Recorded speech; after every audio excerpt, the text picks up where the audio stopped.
Hello everyone, peace of Christ to all. In this video we are going to respond to some Abdul. So this video will be a mix of topics, and I hope you will enjoy it and learn something good from it. Somebody sent me this article. I don't know who is this guy.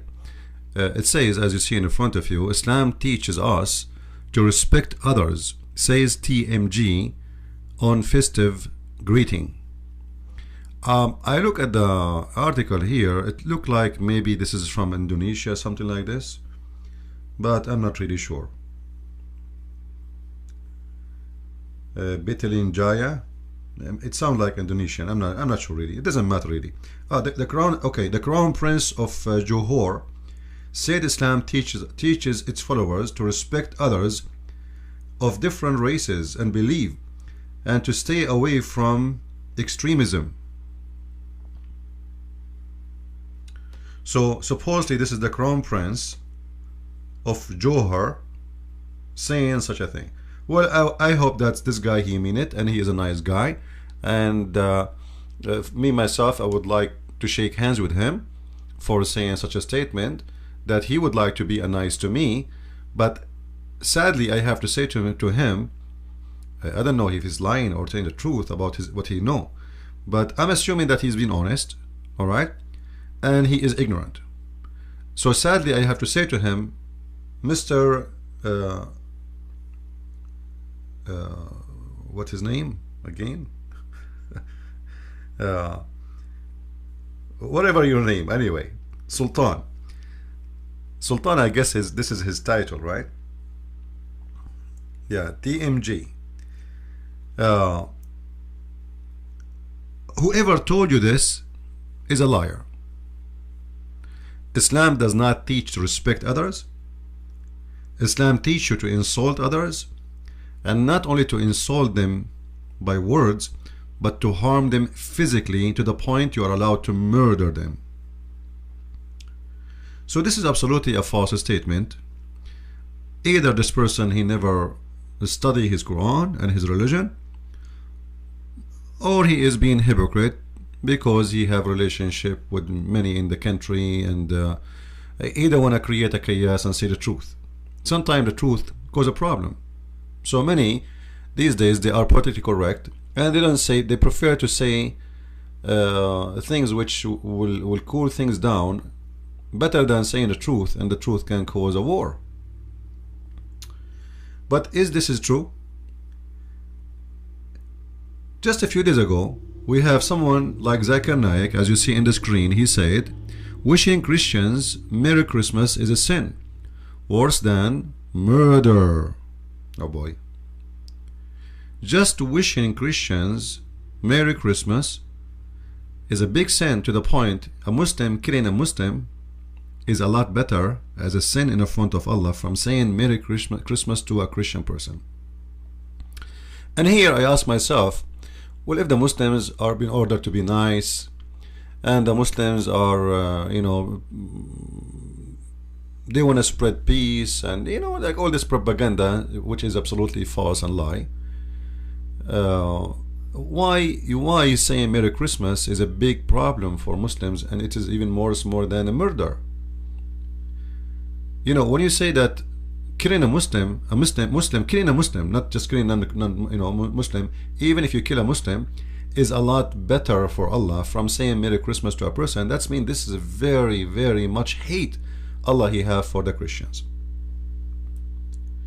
So this God, obviously, he hate the Christians, and he don't want any good relationship between the Christians and the Muslims. And that goes for every other belief, not only the Christians, Jews, Buddhas, Hindus, and we saw through years and years and years in history that Muslims always assault other religion, attack them, kill them, murder them, kidnap their women, take their money. And not only Muslims today, they do that until now, every second, every hour, and they have no problem to murder children in the Christmas market, going over them by their trucks. We saw that Muhammad is doing the same. So if we ask the Muslims, was Muhammad a good Muslim or he was a fake Muslim? You say, they say to you, Al-Qaeda does not present Islam, ISIS does not present Islam. Islam is hijacked by etc. But Muhammad himself was a big fat terrorist, my friend. So let us make it short. How much nice Allah to the Christians. In chapter 98 verse number 6, the Quran says, remember, the Quran says, let me turn Twitter off so we can read together. Alright? Who said what he said? The Quran. So don't accuse the Christian prince of saying things he did not say. I'm just reading for you the Quran. Lo, those who disbelieve among the people of the scriptures, which means the Christians and the Jews specifically, and the idolaters. So if you are not a Christian or a Jew, you are included. Don't be sad. You will go and stay in hellfire forever. Okay, that's a good news. What else? And they are the worst of created beings. So what do you mean we respect others? So if I see you, Mr. Sultan, I say to you, you are the worst of mankind, and that is respect? Is that the respect you are talking about, that respect the other people believe? Obviously what you are saying to us is absolutely false. It's a lie. Not only they are wrong, they will go to hell. No. They are the worst. Actually, the worst here is not correct translation. The word in Arabic is shar, which means they are the evil, the worst evil of what is created, not only between a human, even between animals. Sharul bariya, as you see here in Arabic. The word shar means pure evil. Alright? Let us change the translation and see if the translation will change. Because you know the Muslims, here we go, fast translation again, the worst of men. It doesn't say that. It doesn't say that. Fast translation. Muhsin Khan. It doesn't say that. It doesn't say the worst of the creatures. It says the worst evil of the creatures. Like we cannot even find one correct translation. It looks like those Muslims, they don't translate the Quran, they copy each other. You know what I mean? They have fake translation. They change few words in the translation and they make it that he is the one who translate the Quran. And then they make a new copy of the Quran, because look, they are copying each other. When none of this is saying that. None. However, the Quran full of verses is speaking about how much Muslims they should hate non-Muslims. As an example, if we go to Ibn Kathir, chapter 9, verse number 29 and 28. 28, you know, it says that in al-mushrikeen najis. The Muslim translate the word najis as impure. The fact this is false. It's not impure. Najis is more than impure. Najis means that you are filthy, and no shower in the world, and no water, and even if you take a shower with perfume, you are filthy. So the impurity here is about you being so much filthy to the point nothing can wash your filth. So Allah, He established the no-go zone. You see, many they say to you, when they heard about no-go zone in some places in Europe, the Muslim practicing the Sharia law, you know, and I wish they would try that in my area. Then we will see how the no-go zone will work. So let them not come near Al-Masjid Al-Haram after this year. The no-go zone. Why? Because they are filthy impure.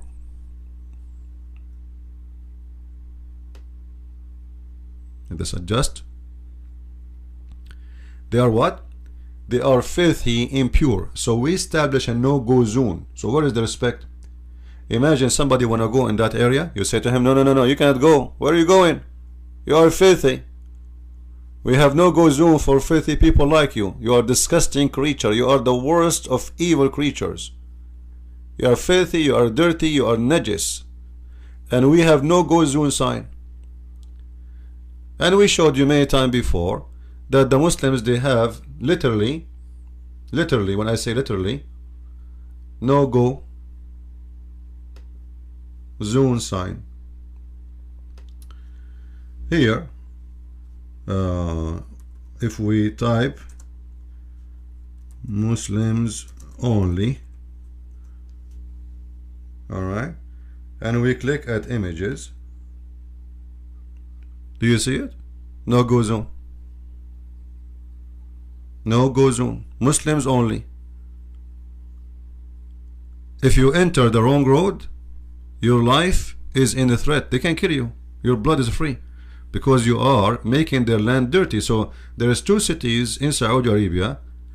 No one can enter them unless he is a Muslim.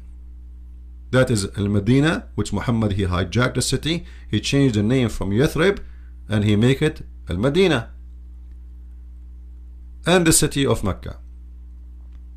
So yes, there is no go zone. That is Islam, my friend. That's absolutely Islam. Non-Muslims, Muslims.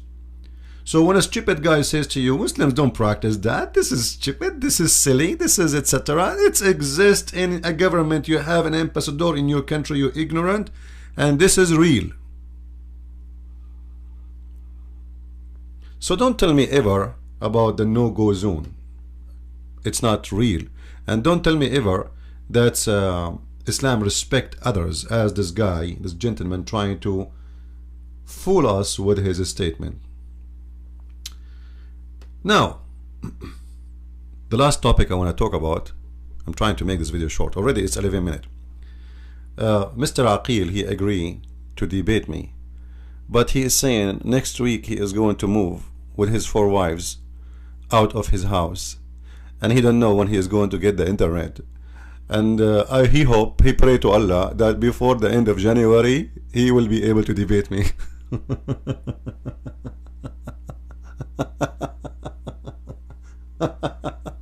I love it. You know, I was afraid really that the Muslim Abdul or all the Abduls, they will put the conditions on me the same as Muhammad put conditions on the Christians. Muhammad in chapter 3 verse number 61, Muhammad, he put the conditions on the Christians. What was the conditions? If anyone dispute in this matter with thee, now after full knowledge has come to thee, say, come, let us gather together our sons and your sons, your women and our women, ourselves and yourself. Then let us earnestly pray and invoke Allah to curse the one is lying. So I was afraid that they will say to me, Christian Prince, if you want to debate us, you have to bring your sons and our sons, your wives and our wives, your grandmother and our grandmother. They know I am single, right? But just to show you that this cowardness behavior is a habit in Islam. Is what? It's a habit. Zakir Naik, he ran away from me. Shabir Ali ran away from me. And this potato, I'm not even debating him. I'm going to spank him. I don't debate Muslims. Seriously, I spank them. The same as I spank Muhammad. Do you know what this story here? Same exact story. Christian, they challenged Muhammad to debate them. You don't believe me? Let us read the interpretation for the verse. This is the interpretation of the verse made by the scholars of the Muslims, as you see in front of your eyes. Okay? I hope the text is clear. And whoever from amongst the Christians dispute which you concerning him after the knowledge, etc. So a bunch of Christians, they came to Muhammad to debate him.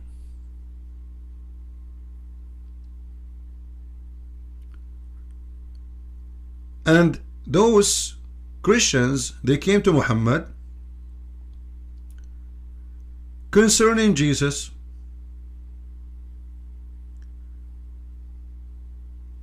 And the funny, Muhammad himself is the one who asked them to talk to him. But when they ask him a question, look what Muhammad said. The prophets had called upon the Najran delegation. Those are a group of bishops, not just a kid.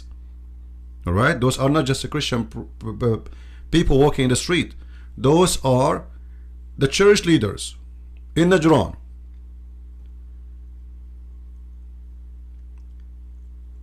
To do this when they dispute with him about Jesus. So there's a previous discussion here. Those people of Najran, they are debating Muhammad about Jesus. They said,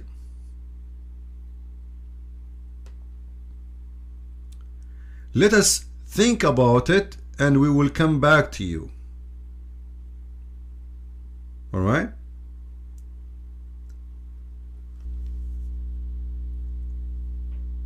What we will think about it and we'll come back to you?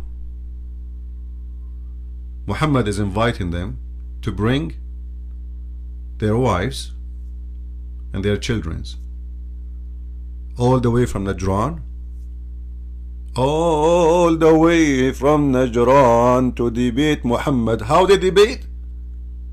By bringing your children and our children, your wives and our wives, and let us invoke and curse the one who is lying. So there's no debate. It's a cursing party.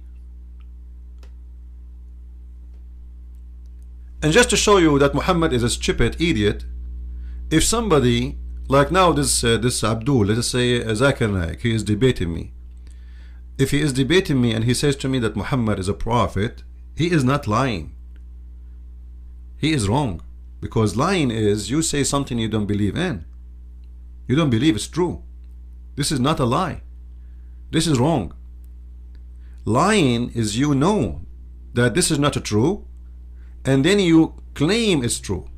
So here you will see the stupidity of the Quran maker and Muhammad. He cannot debate the Christians, so he come with the conditions.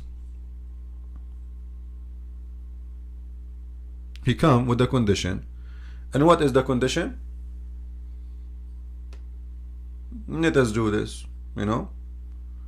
You have to bring your wives and I bring my wives. And the funny here, I find it very funny and very stupid. Those are bishops and they don't have wives and they don't have kids. But here actually the story happened in a different way. You see it here in Asbab al-Nuzul. Two monks of Najran came to see the Prophet, Allah bless him, and gave him peace. And he invited them to surrender to Allah. One of them, he said, well, we surrender to Allah before you. For sure, he is here. This is not a correct word. Here he's saying we surrender to God long before you. He said, you lie.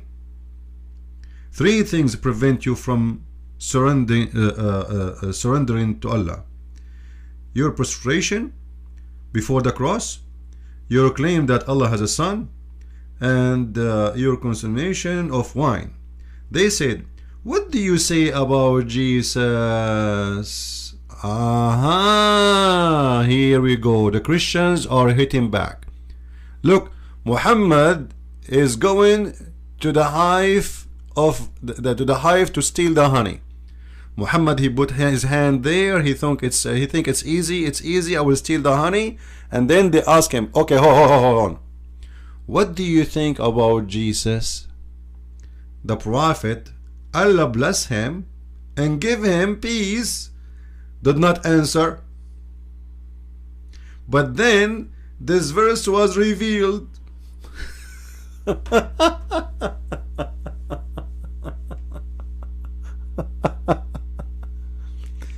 So the story, this is the correct way of the story. It was Muhammad who was not able to give the answer, not the priest who need time to think about it. It was Muhammad who have no answer, and Muhammad do not know what to say. Look, imagine he is debating them about Jesus, and then when they ask him a simple question, what do you think of Jesus?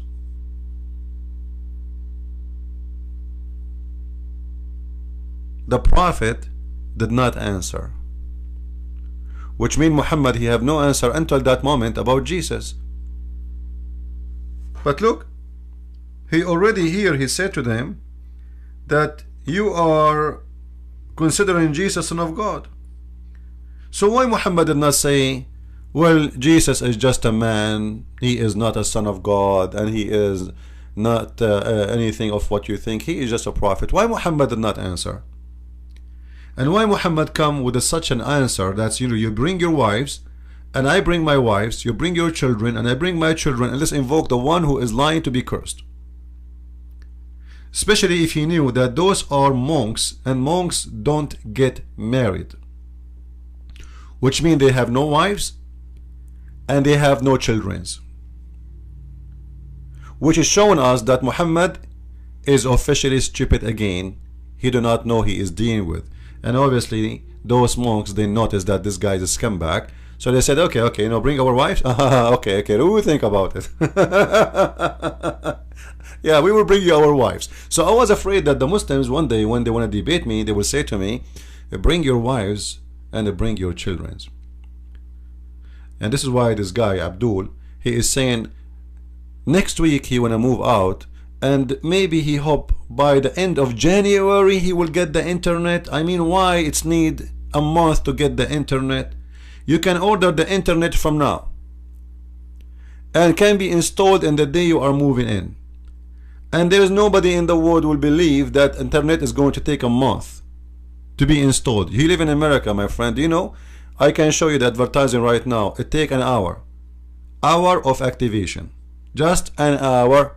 Call them in an hour advance and they activate the internet for you. Anyway, with this I say thank you guys for watching. The Muslims, they know how to find me, and I said come and debate me and be a man, and we said put the date, still no date, and this is the case for all of them. They are a bunch of sissy girls, and I'm still waiting for them. You know, we made before a challenge to what his name, Shabir Ali, other kid. And Shabir Ali, we gave him a chance, and I told him that's I'm willing to debate you. You have a whole year to debate me, right? The whole year if you want, and choose the date you want. This is the video in front of you. Let us make it here. You know, we gave him the whole year, and I said except after Christmas, because I'm going to go abroad. However, I will be here for January for sure. If I go, I might go after February. So let us see if any of those Abduls they are ready to show up, and let us see if it's going to happen. But trust me, it will never happen. And this Abdul, he agreed that he want to debate me. We want to have 2 debates, which is wonderful. I like that. He agreed. He put here the set. Let us see if we can find with the questions. I don't care. Where is his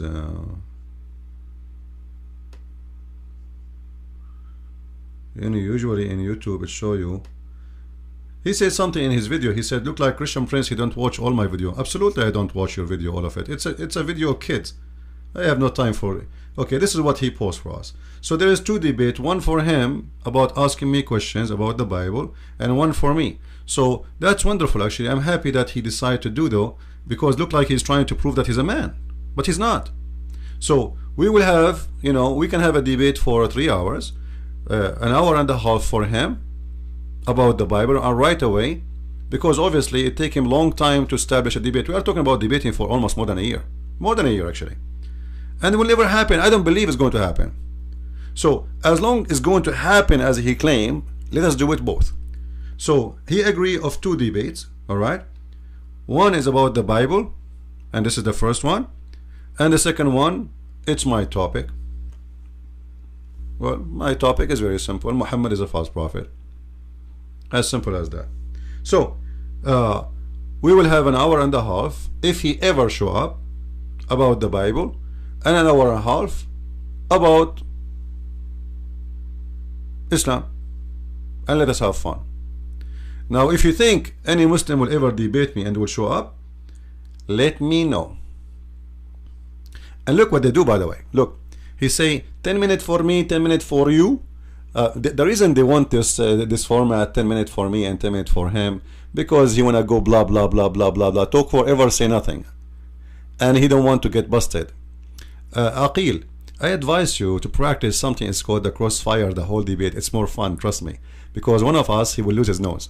All right, so let us do that. It's better, you know. However, you can talk as much you want. You want to talk 10 minutes, 15 minutes, half hour, don't worry about it. Talk as much as you want, and my duty is to get you busted, and I will badly. And this is why you are terrified. You are making it so hard to happen.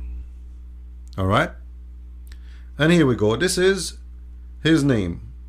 Raddu Shubuhat is my Skype name. Well, my name in Skype is Debate TV. You can add me, Raddu Shubuhat. It's very simple. Debate TV. One word, there's no space. With this, I say thank you guys for watching, and don't forget to subscribe to our videos. And any Muslim from now on want to debate me, please bring your wives, bring my wives, bring your children, bring your goat, bring my goat, and let us invoke Allah to curse the one is lying. That's so beautiful and so powerful. And this is a clear proof that Muhammad was a prophet of God. Unbelievable. Christ is Lord, Islam is false. Yeah, I mean to that.